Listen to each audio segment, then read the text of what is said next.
Now to Home Affairs Minister Tony Burke, who's facing a backlash for cancelling the visa of a Jewish influencer, Sammy Yahood, only a matter of hours before he was set to fly to Australia. Mr Yahood was scheduled to participate in a series of events with Jewish organisations around the country before Tony Burke cancelled his visa on Monday night, telling The Guardian Australia the decision was made over concerns that Mr Yahood would be, quote, spreading hatred. Joining me now is one of the groups to whom Mr Yahood was going to address when he's in Australia, and that was in Australia. That's the Australian Jewish Association. And I'm joined now by the CEO, Robert Gregory. Robert, thank you for your time. Give me your reaction to this cancelling, because it's literally happened at the 11th hour. You had events organised. What do you make of the minister's claim that he would have come here and spread hate? Well, there's a pattern here. I mean, we saw former Israeli Justice Minister Ayelet Shaked had her visa cancelled, a member of the Israeli Knesset, Simcha Rothman, even an American Jewish tech entrepreneur, Hillel Fuld, also did. So the Home Affairs Minister has a track record here. He always does it at the last minute, so there's not a chance for people to appeal it.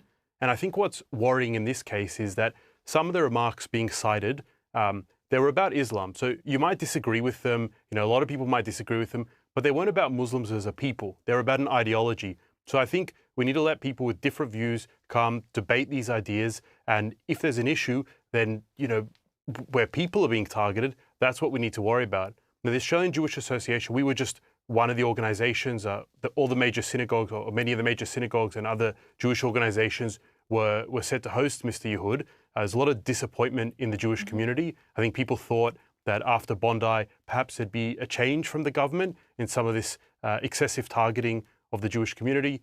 We, of course, know that a lot of the Islamic hate preachers have not been denied entry to Australia, and action has not been taken on that front. So I think there's a lot of concern in the Jewish community at the moment.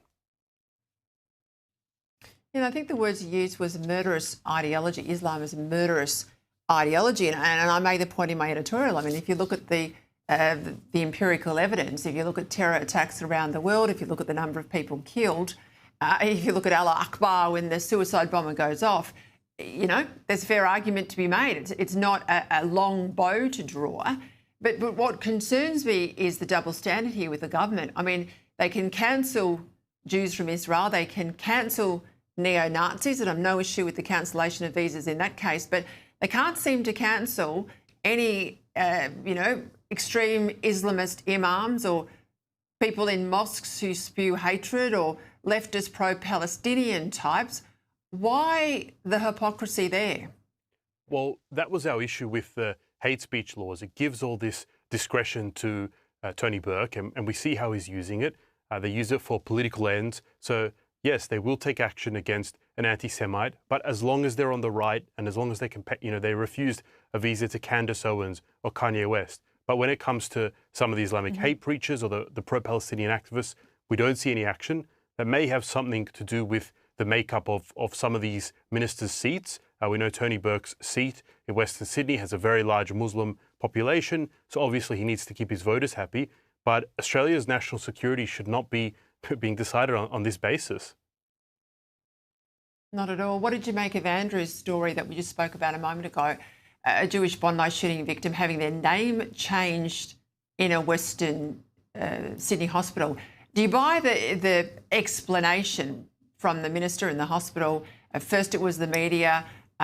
When pushed, was it concerns about the staff who may have been looking after these Jewish individuals? They've sort of dodged that. They've said that that's not sort of accurate. But given that terrible video that circulated a while back, is that what was behind this, do you think?